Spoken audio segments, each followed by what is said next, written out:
Maturity doesn't arrive when you think it will. For a long time, I thought maturity would arrive the way success is supposed to, at a certain age, after certain milestones. Once I had things figured out, I believed there would be a moment where everything felt stable, where decisions felt obvious, where emotions felt manageable, where doubt stopped showing up uninvited. I assumed maturity would feel like confidence, like certainty, like finally knowing who you are and where you're going. But that moment never came.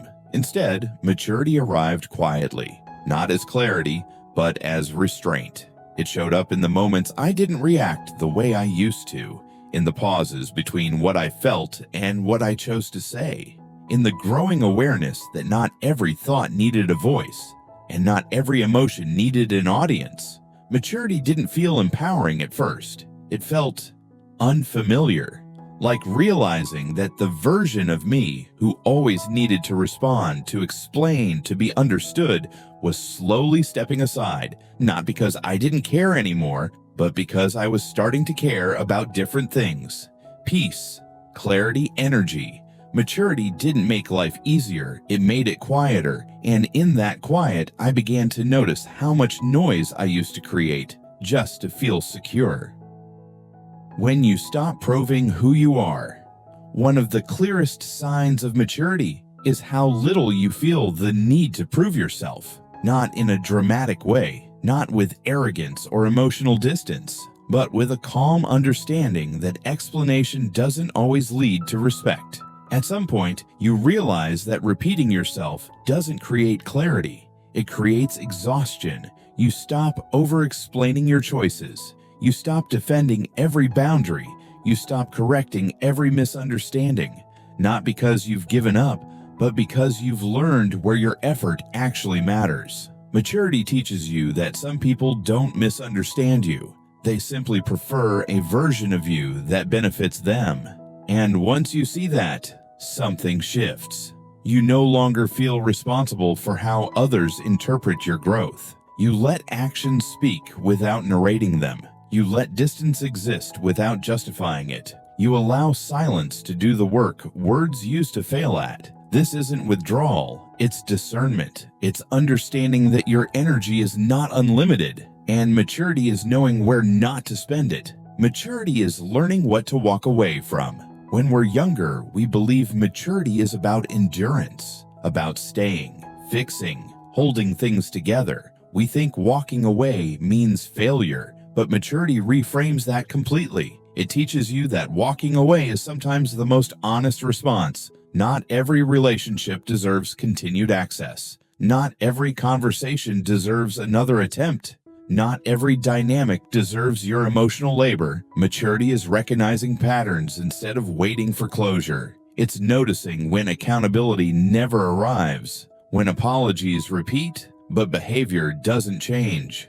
You stop revisiting conversations that will never end differently. You stop confusing history with compatibility. Walking away doesn't mean you stopped caring. It means you stopped abandoning yourself to preserve something that no longer feels aligned. And the hardest part, you don't always get validation for that decision.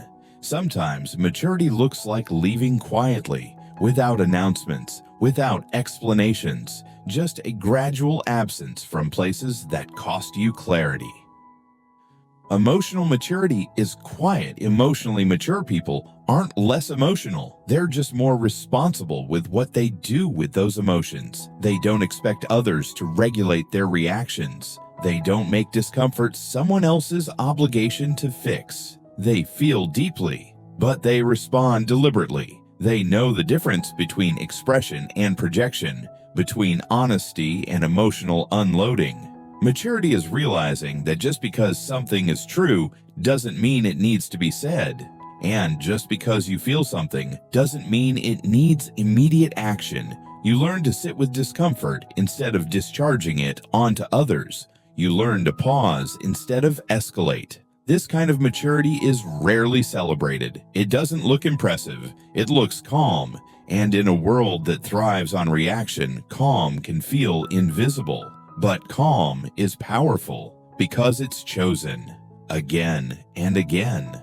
What maturity feels like from the inside. From the inside, maturity feels like alignment. Your values match your behavior. Your boundaries match your energy. You stop rushing intimacy. You stop chasing validation. You stop negotiating your worth. You choose conversations more carefully. You choose people more slowly. You forgive without reopening doors that no longer feel safe. And when things don't work out, you don't collapse into self-blame. You reflect, you adjust, you move forward without rewriting the past to make it easier to accept. The quiet truth about maturity is that it doesn't harden you, it steadies you.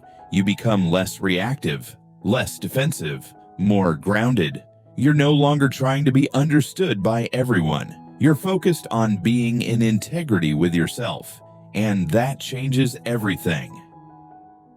If you stayed until the end, thank you. Maturity is rarely discussed honestly because it isn't dramatic.